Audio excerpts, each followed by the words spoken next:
A very heated race in Pitt County where Paula Dance and Gary Weaver are now the two representatives to face off in the primary election. This comes as Paula Dance received 67% of the votes and Gary Weaver receiving 76% of the votes. 9 on your side's Brandon Truitt joins us now with both winners of today's election. Brandon, what can you tell us?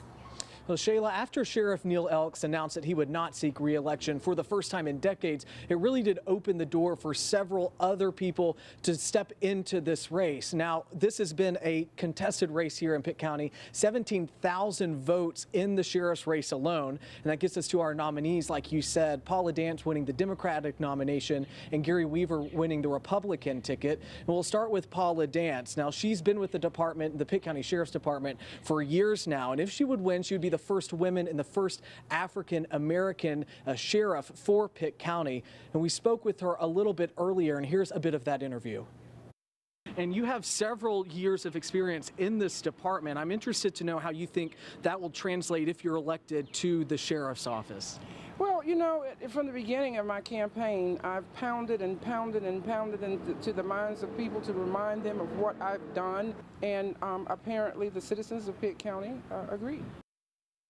And we get to now the Republican candidate, Gary Weaver. He has years of experience with the State Highway Patrol as well as local agencies. And he says that managerial experience is going to help him if elected to the Pitt County Sheriff's Office. And we spoke to him about priorities and issues facing the residents of Pitt County. And here's a little bit of that. And I want to ask you the same question about the biggest issue in your eyes that might be facing people here in Pitt County. I would say the school safety is number one.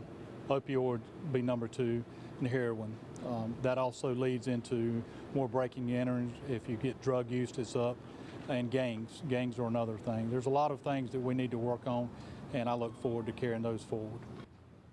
And something worth noting between these two candidates, you can see that embrace there. There is a sense of respect between both of these candidates and the years of experience that they both have. Now, this race is really only beginning for the two of them as we are around 6 months away from the general election. That, of course, is coming up on November 6th.